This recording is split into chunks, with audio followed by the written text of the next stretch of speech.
Which of the following is an equivalent form of the expression 15x plus 24ax? So there's a couple different common factors here. They both have an x in them. You could factor out a 3 as well.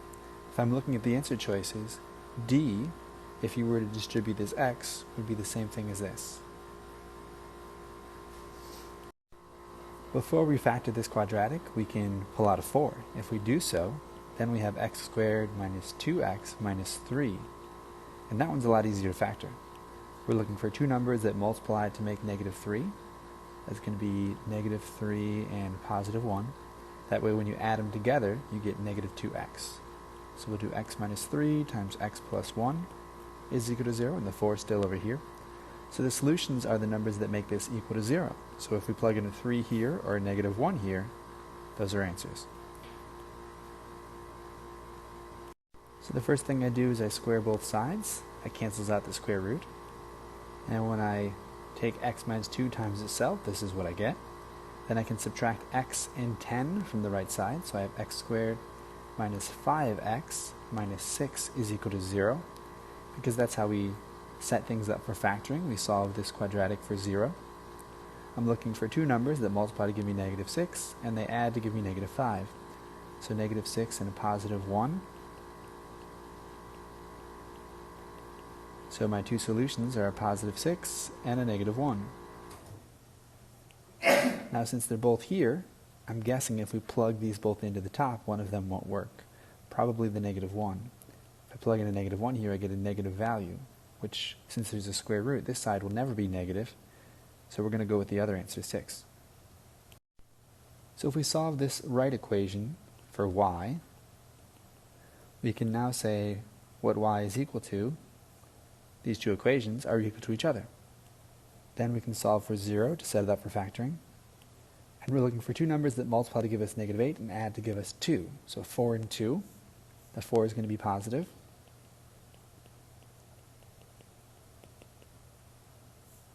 So we're looking for an x value that has a negative 4 or an x value that has a 2. So these two terms, you can factor out a 4, and they also both have an x squared. So then if you set this up and you wanted to test your answer, you can distribute to see if it works. 4x cubed plus 8x squared, that checks out. So if I looked at this expression and tried to factor it as is, I could come up with x plus 7 times x plus 3, and there's no remainder. So C and D, that have these extra bits over here, are going to be wrong. If I consider the factors 1 and 9, if I add those together, will I get 10? The answer is yes. But if I multiply them together, I get 9. So what's the difference between 9 and 21? The difference is 12. That's why A is the right answer. If you were to expand this, this is what you would get, and 9 plus 12 gives you the 21. Looking for two numbers that multiply to give us 60.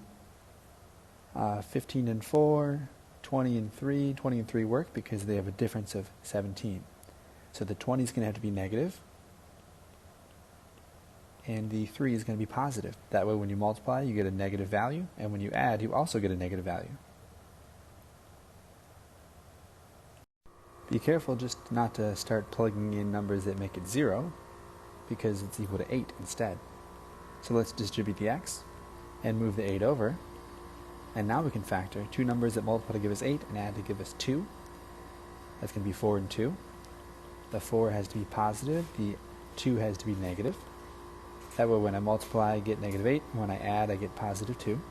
So my two answers are negative 4 and positive 2. If I subtract 2x squared from both sides, and subtract 4x from both sides, I end up with x squared minus 4x plus 3 is equal to 0.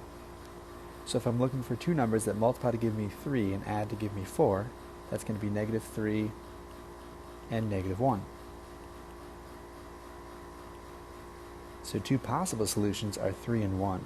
So I'm guessing C works and 1 doesn't for some reason, or at least is not listed here.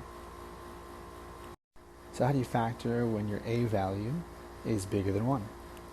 I like to use the reverse box method, so I'm going to assume that this is 2x and x, because that will give me 2x squared. I know that this has to be a negative 15, so I'm thinking 5 and 3, and the 5 gets the double, so let's do negative 5 here and a positive 3 here. Oops, we wrote those in the wrong spot. Let's write them here.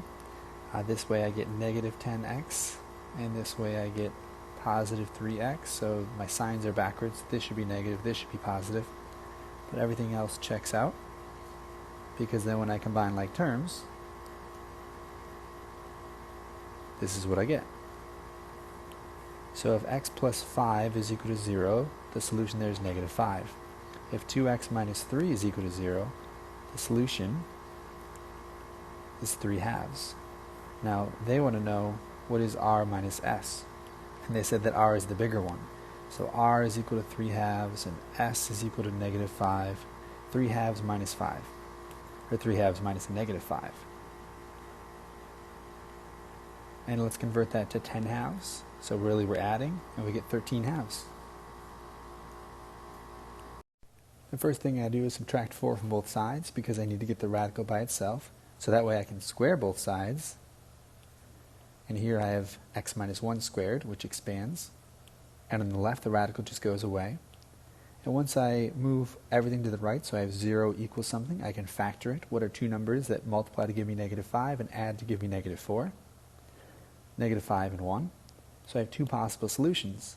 However, anytime I have a radical, I should test them both to see if they work. So if I plug in a 5, that's square root of 16. 4 plus 4 is equal to 8. That checks out.